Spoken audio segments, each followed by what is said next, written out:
और फिर आपने कहा यार यही चाहिए। मैं कहा नहीं, मैं कहा मैंने कहा अब तो हफीज़ भाई मुझे पक्का कर रहे हैं, अब तो मुझे इन्होंने ग्रैब कर लिया।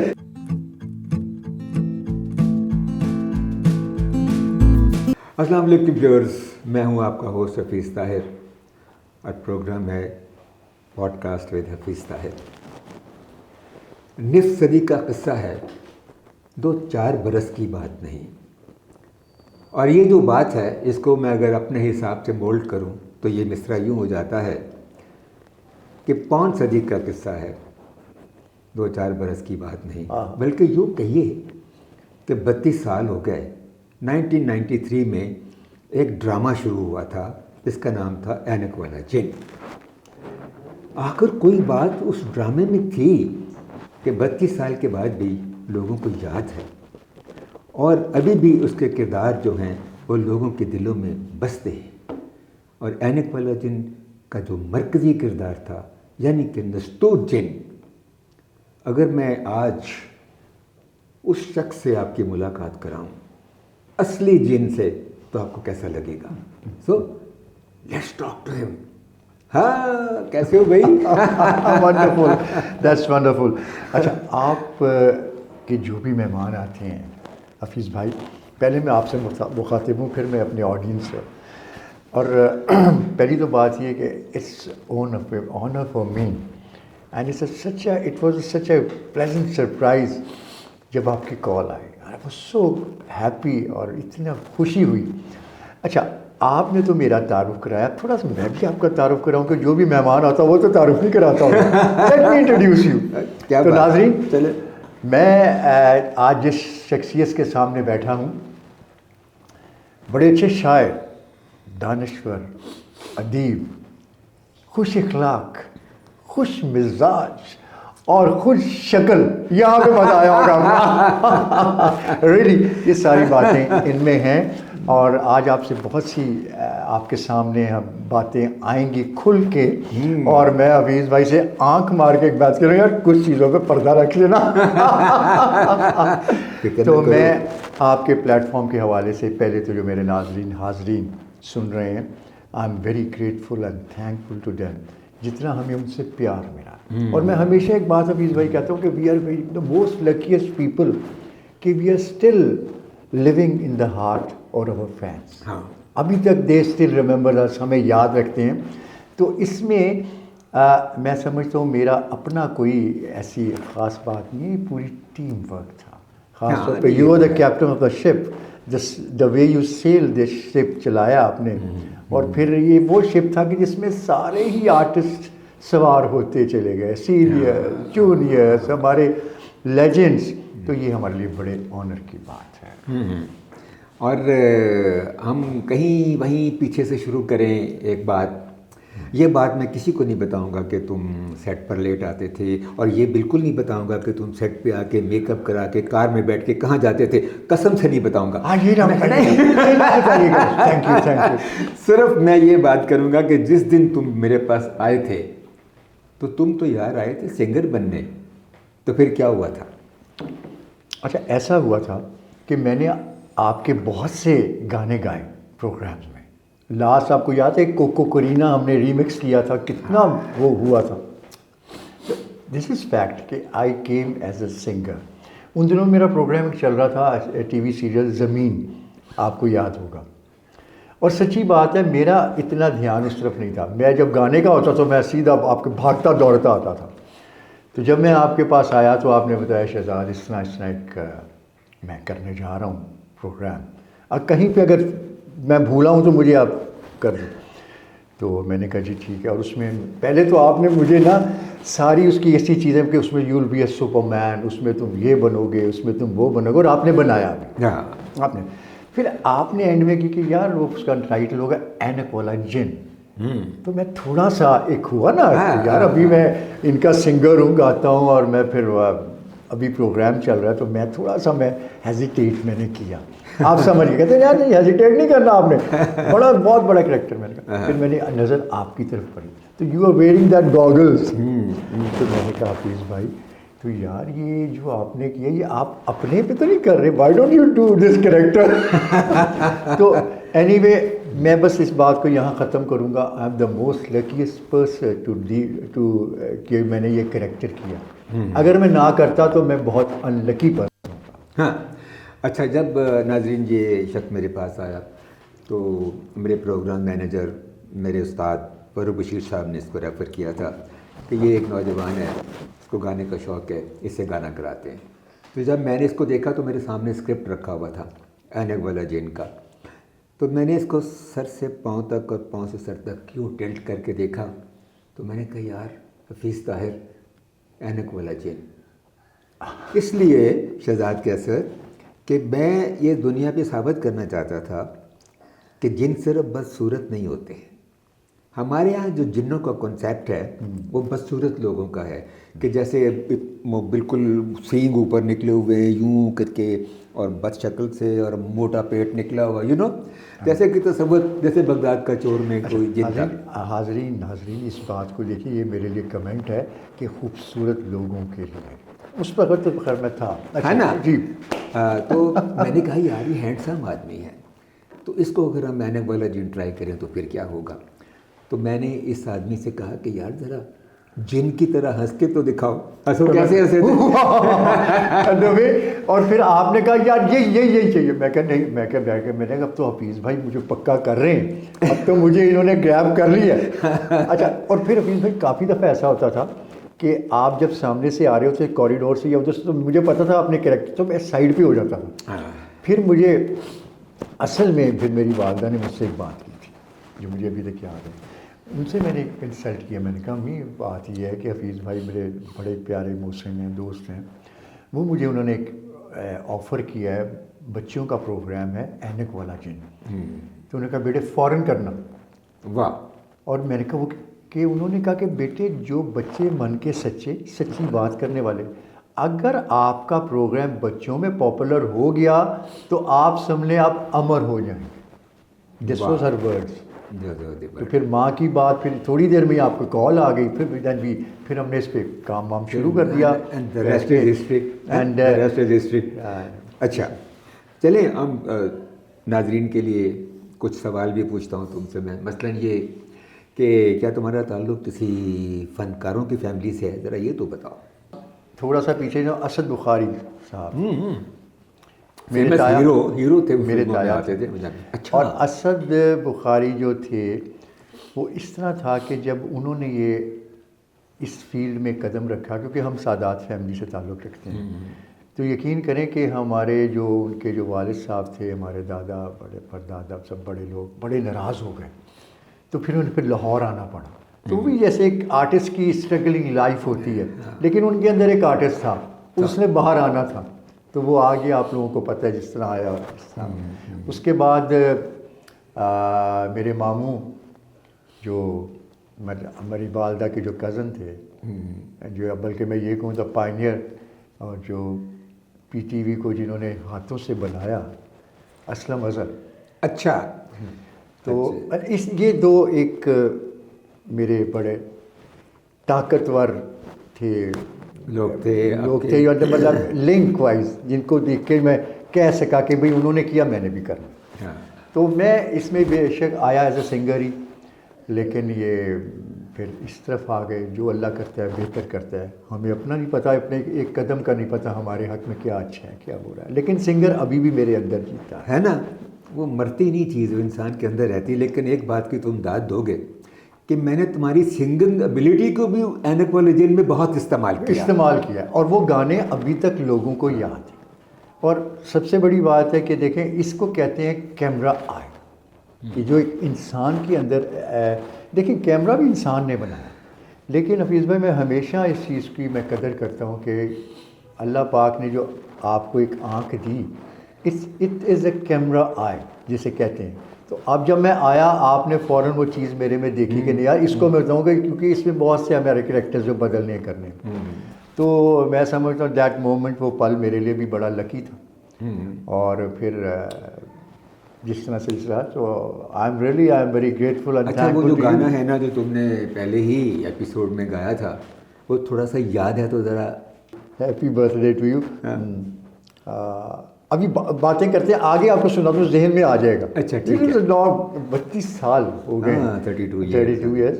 तो वो मैं अभी इंशाल्लाह इसी पॉडकास्ट में हम चले करेंगे। आएगा, ऐसे प्रोसेस में आएगा। लेकिन बहरहाल वो गाना एक ऐसा गाना है कि जब मेरी बर्थडे होती है ना, तो मेरा बेटा हमजा तो वो गाना अपलोड करता है, हैप्पी बर्थडे। और एक दफ़ा आपकी बर्थडे में मैंने भी किया था ये। हाँ, मैंने तुमने आपको भी भी किया था। बहरहाल हमारा बड़ा अच्छा खूबसूरत साथ रहा। अच्छा, जब तुमने शहजाद कैसर वो शुरू कर दिया ऐनक वाला जिन में काम करना, तो तुम्हारी पॉपुलैरिटी किस स्पीड से बढ़ी, वो ज़रा शेयर करो कि कितने एपिसोड्स के बाद तुम अब कामयाब हुए और लोगों ने पसंद करना शुरू किया और तुम्हारी एक स्टारडम की तरफ शुरू हुआ काम।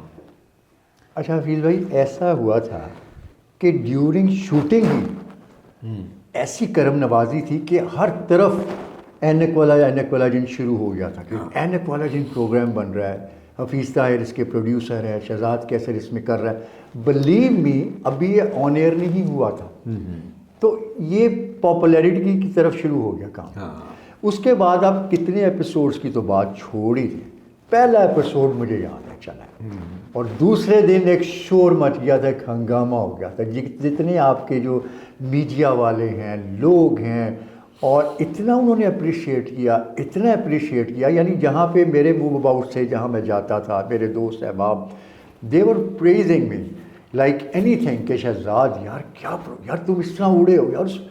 तुम्हें पता उस वक्त लोगों के लिए एक बड़ी नई चीज़, बड़ी नई चीज़ थी। मैं तुम्हारे साथ एक बड़ी मज़ेदार बात शेयर करता हूँ कि जब हम वो सीन कर रहे थे जीप के उड़ने वाला, तो पूरा एक दिन गुजर गया, पूरी शिफ्ट ज़ाया हो गई, वो क्रोमा नहीं हो रहा था और वो सही तरह से लिट अप नहीं हो रहा था। तो पीटी के पूरे कॉरिडोर्स में से जो मुझे ताने मिल रहे थे, वो डेविड लीन काम कर रहा है, वो विलियम वाइलर है सेट पे, देखें कितनी मेहनत हो रही है और एक सीन नहीं हो रहा, वगैरह वगैरह।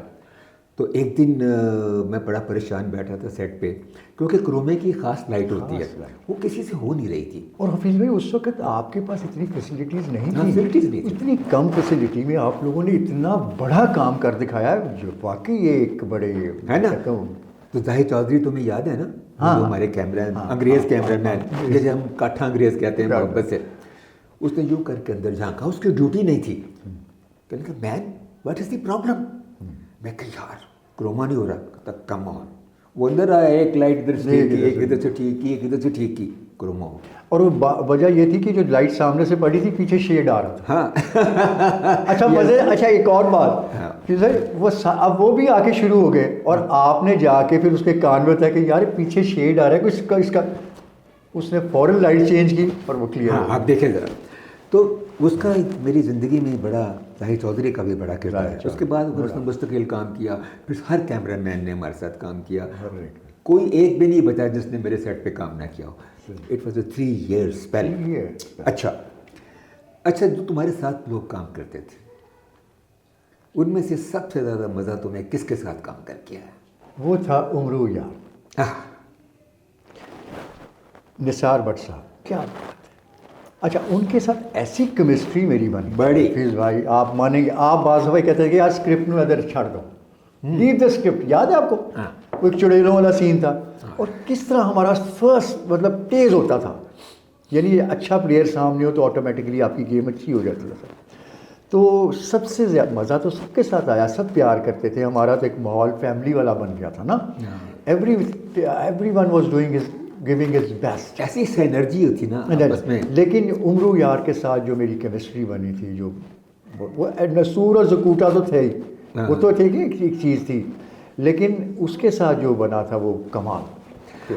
अच्छा, जकूटा के मामले का तुम्हें पता है कि जब मैंने जकूटा को कास्ट किया, मतलूबुर रहमान को उर्फ मन्ना लाहौरी, तो वो भी ऐसे माइनर एक्टर था और मुख्तलिफ छोटे मोटे काम करता था। तो एक हमीद साहब मुझसे नाराज़ हो गए, वो कहने लगे मैंने बड़ा ताकतवर जिन का रोल लिखा है, जकूटा जिन, 6.5 फुट का आदमी होना चाहिए, ये पेट निकला होना चाहिए, ये बोधी होनी चाहिए पीछे, ये वो। मैंने कहा 1 मिनट हमीद साहब, एक एपिसोड मुझे रिकॉर्ड करने थे, उसके बाद बात होगी। जब वो एपिसोड ऑन गया तो हमीद साहब करें वाह, और फिर उन्होंने उस रोल को बनाया और लिखना शुरू किया। अच्छा, हामून जादूगर के बारे में तुम्हारा क्या ख्याल है? हामून जादूगर ने भी बहुत काम किया। इससे पहले कैरेक्टर्स किए, चाहे वो छोटा या बड़ा, जो भी हामून ने किया। अच्छा, हामून के साथ एक बड़ी कमाल चीज़ हुई, आप मेरे से डेफिनेटली अग्री करेंगे। आपने हामून को या तो पहले देखा होगा, आपने उसका वे ऑफ टॉकिंग देखा होगा कि वो तेज़ तेज़ बोलता है हाँ, और ऊंचा बोलता है। हामून को अगर आप नीची सुरों पे दे देंगे काम तो उसके लिए प्रॉब्लम होगा। यस, आपने उसको ऐसे करेक्टर में मतलब ढाला और वो करेक्टर उसे दिया जो वो सोने पे सुहागा हो गया। एग्जैक्टली। और ऊंचा ऊंचा बोलना, तेज तेज बोलना, वही उसकी डिमांड थी और माशाल्लाह उसने खूब निभाया। और जब मैंने उसको बुलाया तो वो हाथ जोड़ के खड़ा हो गया कि मैं नहीं बनना जादूगर, मैं तो यहाँ हीरो बनने आया, मैंने जादूगर नहीं बनना, मैं कर ही नहीं सकता। मैंने कहा नहीं Haseeb Pasha, you will do it and you will do it the best. And he did so. फिर वही हुआ। इस तरह उसमें जैसे अब सब लोग नए थे, तुम्हारे लिए एक्टिंग एक नया मार्का था, नबील अहमद गोहिर के लिए एक एक्टिंग एक नई चीज़ थी, उसके लिए अजलाल के लिए नई थी, मुअत्तर के लिए नई थी, सब नए आर्टिस्ट, सब स्वाय सैरिश के सैरिश एक्सपीरियंस थे। तो वो उन दोनों बच्चों को लेके साथ चली। और शायद यही इसकी वजह थी कामयाबी की भी कि सब नए आर्टिस्ट थे, वो लग रहे थे जो बनाए हैं आपने करेक्टर, क्योंकि पहले उन्हें किसी ने नहीं देखा। और मेरा तो ये है हफीज़ भाई कि मुझे तो घर से एक मिला हुआ है कि you are not a very good actor, you are a good singer. तो एनीवे, लेकिन जो हुआ बड़ा अच्छा हो गया, है ना। तो फिर एक हिस्ट्री क्रिएट होती चली गई और फिर आप लोगों ने कैश करना शुरू कर दिया। हमारी पॉपुलैरिटी से लोगों ने फ़ायदा उठाया, गेन किया। एंड दिस इज़ फैक्ट कि हमने इतना फ़ायदा नहीं उठाया जितना लोगों ने उठाया। अब ख़वातीन का जिक्र भी तो होना चाहिए ना, है ना। देखिए जी, ख़वातीन के बगैर तो जो दुनिया है हाँ, वो अधूरी है ना। हकीकत है। तो आप देखें एक सेकंड, तन्हाई, यहीं रुको, कभी इश्क किया? बहुत दफ़ा। अल्लाह पहले एक इश्क वो होता है जिसे टीनेजर कहते हैं, वो हर एक के साथ आपने भी किया हो गया, मैंने भी किया। ठीक है ना। एक तो वो इश्क है, आप उसे डिनाई नहीं करेंगे कि नहीं होता, होता है, होता है। चाहे और कुछ ना ख्यालों में और चीज़ों में, और बड़े बड़े मतलब उस वक्त आदमी खुद को अपने को हीरो समझता है और वो हीरोइन है, कहीं वो रांझा बन जाता है, कहीं वो रोमियो बन जाता है। तो ये एक तो टीनेजर होता है, एक बीच के इश्क होते हैं, एक और, लेकिन सबसे जो खतरनाक इश्क है वो कौन सा है? वो बताओ, तुम बताओ। मेरे ख्याल में तो 40 साल के बाद का, जो अब हमारे हालात है। अल्लाह ताला इस इश्क से हमें बचाए।